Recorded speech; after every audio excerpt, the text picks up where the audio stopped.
The Guardian. This is Oliver Burkeman for Guardian.co.uk, and I'm here on a rooftop in the East Village of New York with the actors Jamie Hector and Felicia Pearson. I don't think I'd want to be alone on a rooftop with the characters they played until recently in the HBO series The Wire, that's been so critically acclaimed. That's Marlo Stanfield, the terrifyingly calm and unflappable drug kingpin of Baltimore, and Snoop Pearson, one of his most terrifying soldiers. I think Stephen King said the character you play is the most terrifying female villain that's ever been portrayed on screen. Yeah. That's quite an accolade. Yeah, but I'm very pleased to be here with the actors who play those characters. So let me just start by asking, it must be kind of weird to have to talk about The Wire all the time now, because it's history for you, right? It's you're done with it. We gotta work on something else, you know. That door closed, another door open. Yeah, you know what I mean, I gotta be honest.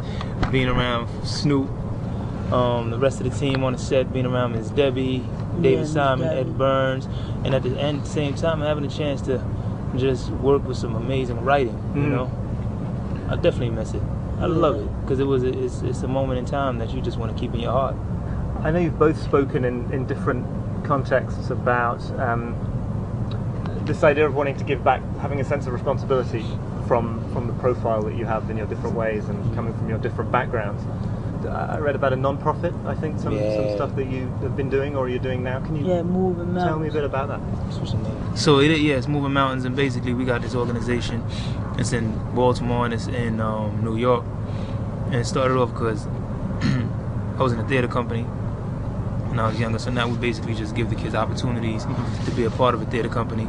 And the crazy part about it is, in New York, we were going to start off the branch. Basically, we write original plays and have the kids come and perform the original plays while teaching them life skills.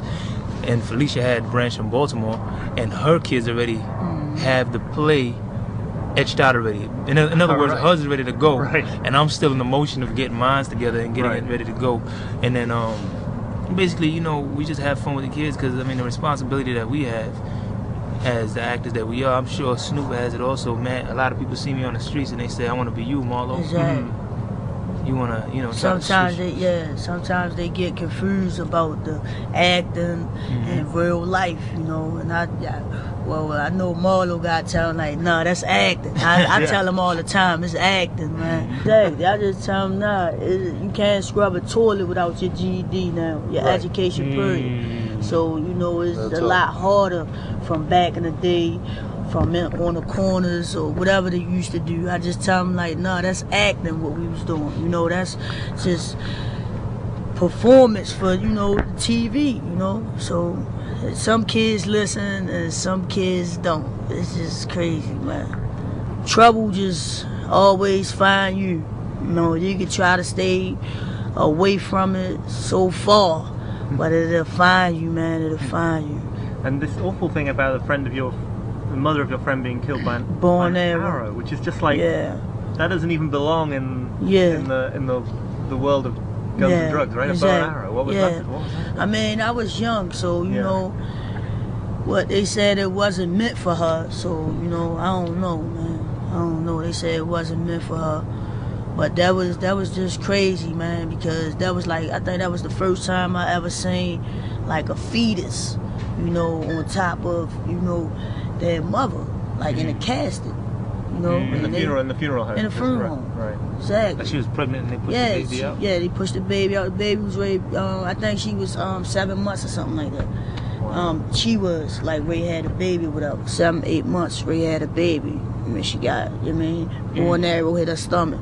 I think it hit her stomach or her back, one of them. You know, it's funny because growing up, like, I can bet you if you ask Felicia right now, though she went through all of those and she was growing up, she still didn't feel unloved. I bet you she still felt loved growing up in the circumstances, in the surroundings, and like bow and arrow, knocking on the door, gunshot. It was still love, you know. So you can't really. It's like people that tell you that you live in a struggle. You understand? Yeah, But when yeah. you're a kid and you're having fun and your grandmother loves you or your mother loves you, all make you sure need. there's food on the table every day. That's what you need. I mean, Right. what? You know, that's when you grow up. Right. Yeah. It's when you become of age, and then you start seeing somebody drive down the block in a Maybach or a Maserati, and you're like, I want that. Yeah. Exactly. And then it's like, yeah, but you can't have it unless you go get it. Exactly. And then the game changes. This morning's train journey, did you get through that without people coming up to you? Or Yeah, I did put my hood on, man. That's why I fell asleep. Right. I put my hood on, but as soon as I woke up and started looking around, like, man, because the train had stopped. Yeah. And I'm like, man, did I miss my stop, man? Oh my God. But, you know, as soon as I took my hood off, you know, Crazy. they was like, oh my God, that's Snoop. And I said, how you doing? How you doing? But I had to do my hurry up, fast walk. But after I get off of the, you know, hold up, wait a minute, I'm coming right back. I'm going right here.